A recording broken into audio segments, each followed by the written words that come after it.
Hola, espero se encuentren bien. Mi nombre es David. Eh, en esta ocasión me encuentro con Kelly y Karen. Vamos a hablar sobre el capítulo 1 y el capítulo 2, sobre el libro Los cazadores de microbios.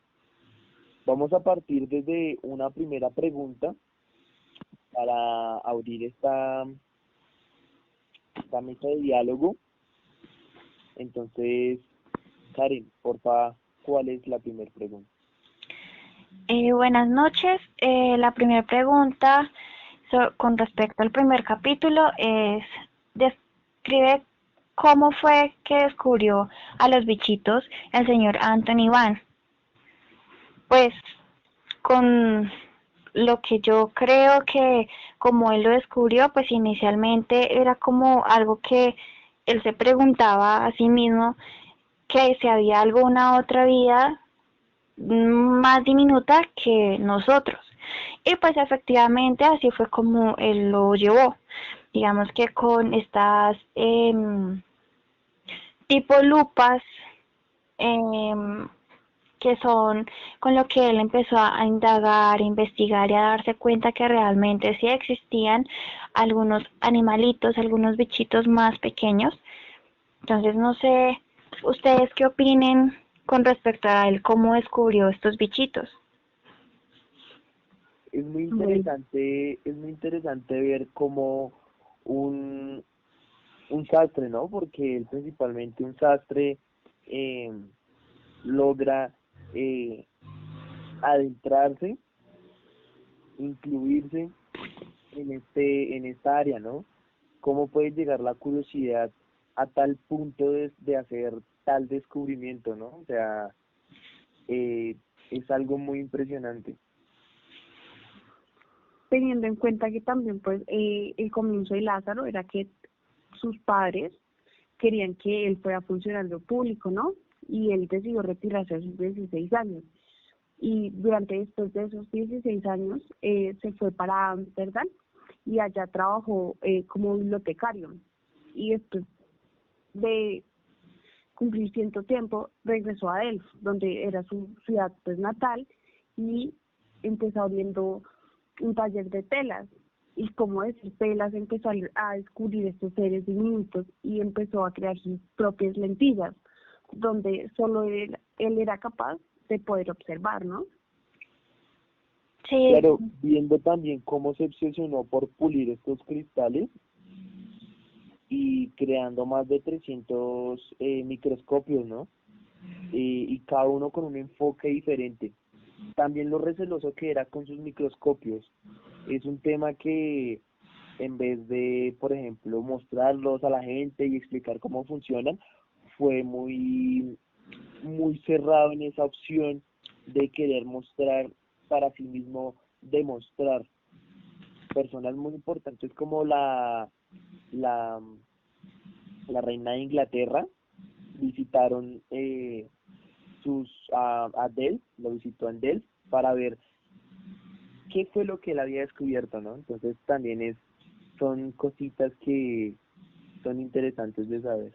y que no solo eso, que digamos que a él sus vecinos lo tildaban de loco porque estudiaba el agua, porque, y no solo el agua, sino estudiaba una gota de lluvia, porque él ponía como digamos canasticas de agua en el tejado para pues poder así estudiarlas y tratar de estudiar cada tipo de agua que se encontraba, fuera de lluvia, fuera de grifo, fuera de río, fuera un agua posada, pues es todo este tema pues como que lo ayudaba a ejercer un poquito más lo que a él realmente le gustaba y que pues teniendo en cuenta que eh, él antes pensaba o decían que la persona que de pronto sufría alguna enfermedad es porque realmente tenían alguna maldición.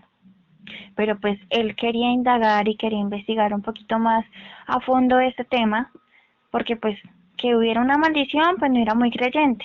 Él pensaba que había como un ente más, como algo que lo provocaba y pues realmente esto fue lo que él comprobó.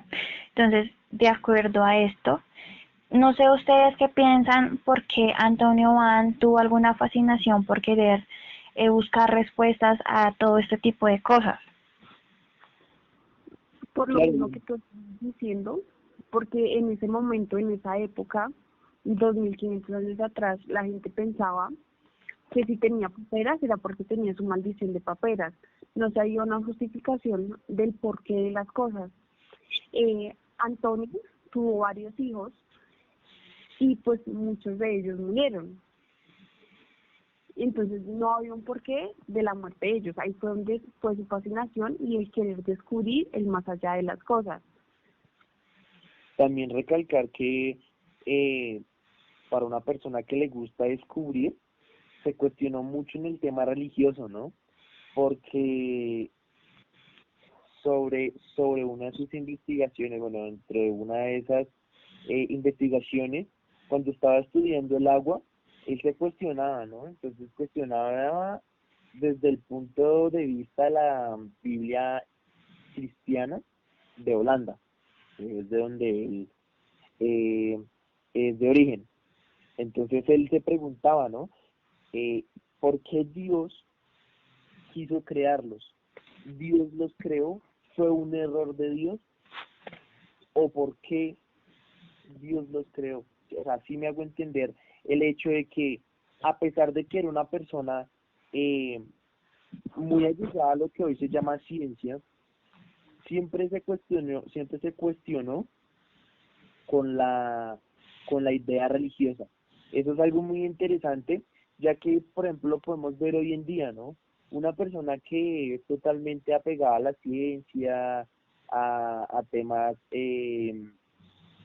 ya palpables, eh, uno les puede preguntar y su manera de pensar es muy atea, ¿no? Se cuestionan mucho ese tema.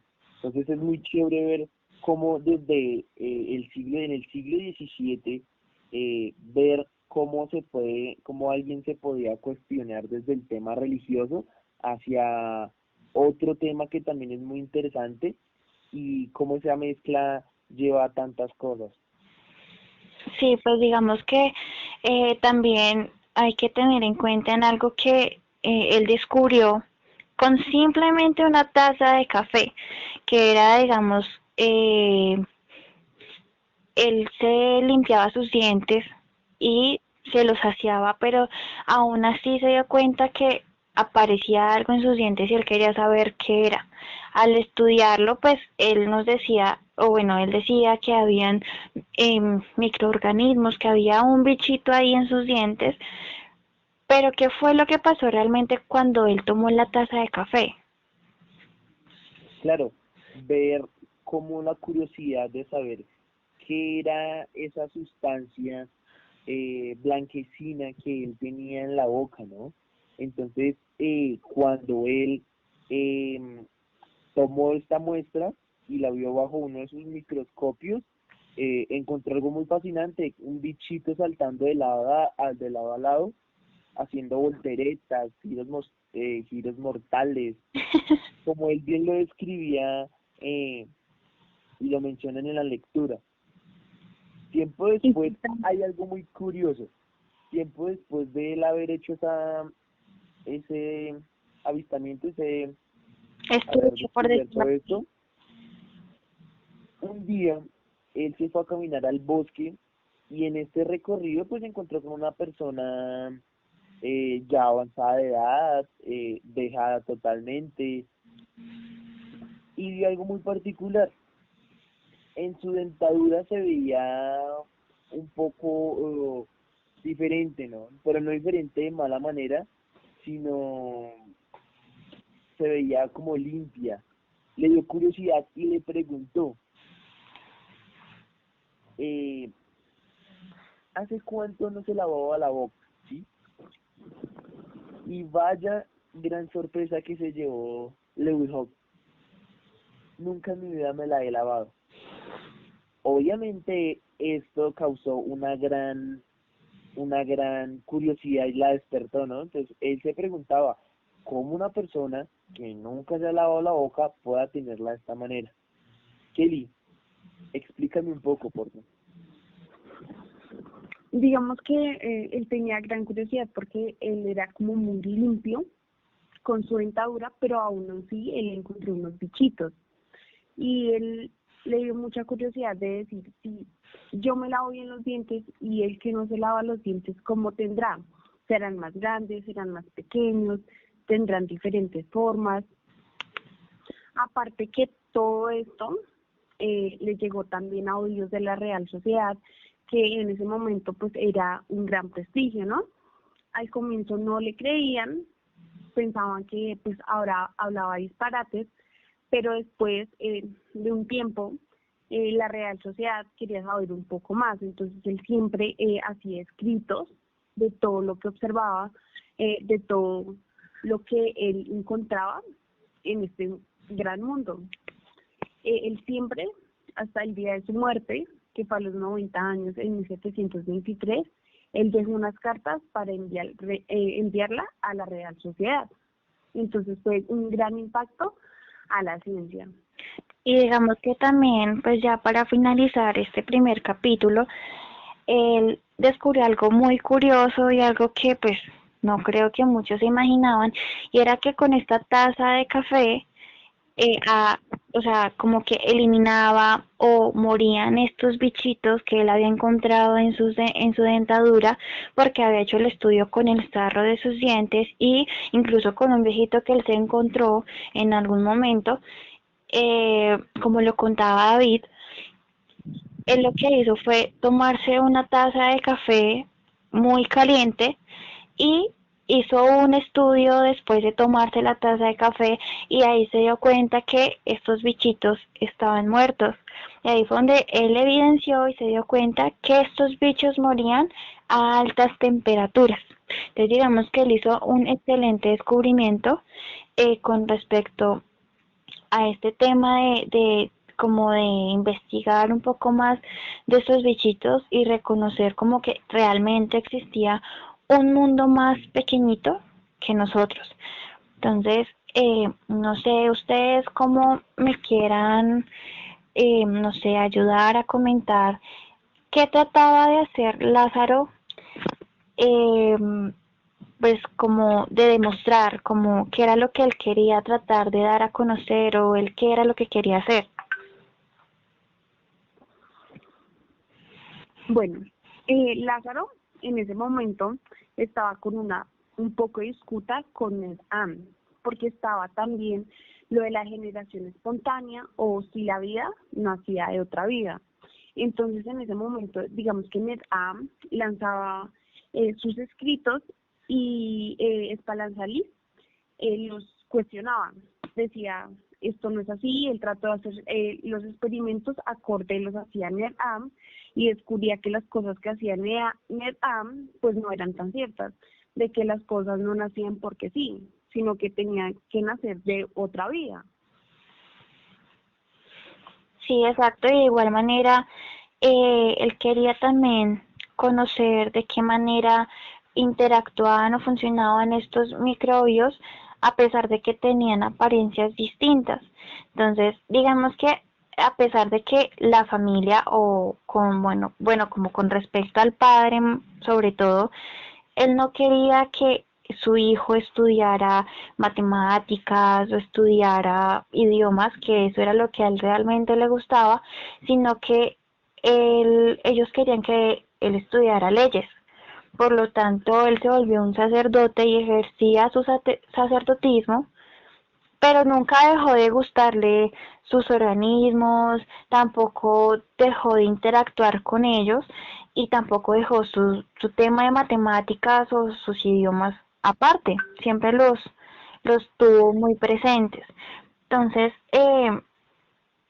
no sé cómo ustedes crean o por qué no fueron aceptados sus experimentos de Lázaro Spallanzani.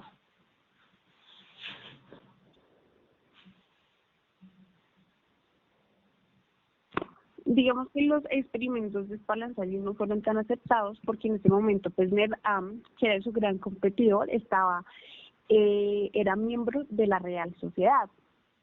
Entonces, si eran miembro de la Real Sociedad, valía más lo que decían que lo que lanzaba Spallanzani, porque tenía más poder en ese momento NetApp por pertenecer en la Real Sociedad. Sí, exacto, igual, de igual manera como ese rival que tenía Spallanzani, que era NetApp, pues él decía que existía una fuerza vegetativa y que por esta razón era que se creaba vida y esta era atrofiada cuando se aumentaba la temperatura, que era lo que inicialmente estaba hablando el señor Anthony Van.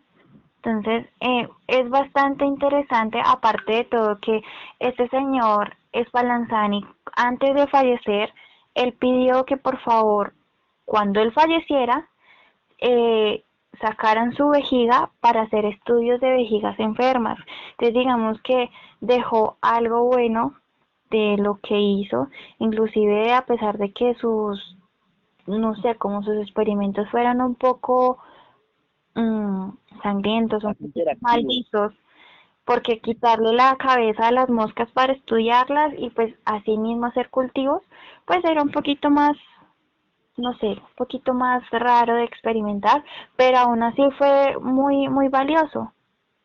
Cabe recalcar también que uno de esas características que tuvo Leeuwenhoek fue la paciencia, ¿no? Porque el tener esa capacidad de tener la espera para ver qué pasa con el aguijón de una abeja, qué pasa con una parte de un insecto, qué pasa con hasta con la más mínima cosa, ¿no? Ver cómo evoluciona, ver qué pasa si transcurre más tiempo, tener usted la paciencia y la resistencia, ¿no? Porque también el tener el microscopio, tener entumidas las manos así mirando durante mucho tiempo cómo reaccionan, cómo se movían, cómo se comportaban, cómo se movían, ¿no? Entonces, para cerrar, me gustaría una última conclusión, Kelly. Pues mi última conclusión es que Spallanzani, de cierto modo, eh, nació como con su instinto de querer experimentar un poco más la naturaleza y querer seguir como que los experimentos que tenía Antonio Van, porque como comentaba mi compañera, él hacía pues experimentos muy crueles con los animales y como para poder entender cómo funcionaba un poco la naturaleza. Karen, ¿algo que quieras recalcar? Pues nada, pues me pareció muy agradable la lectura, era algo bastante interesante y pues digamos que nosotros desconocemos bastantes cosas que pues pasaron hace muchísimo tiempo, hace muchísimos años, pero que son bastante interesantes como digamos ellos cómo hicieron o cómo ellos tuvieron la iniciativa de buscar un mundo más pequeño que nosotros. Entonces me pareció bastante interesante y pues no nada, está muy muy bueno el libro, me gustó bastante. Bueno, para cerrar este podcast tan interesante acerca del libro Los cazadores de microbios, eh, cómo desde la curiosidad de ciertas personas eh, podemos llegar a tantas cosas, ¿no? Uno va a ver al día de hoy, hay microscopios digitales de diferentes tipos, de maneras muy exóticas, ¿no?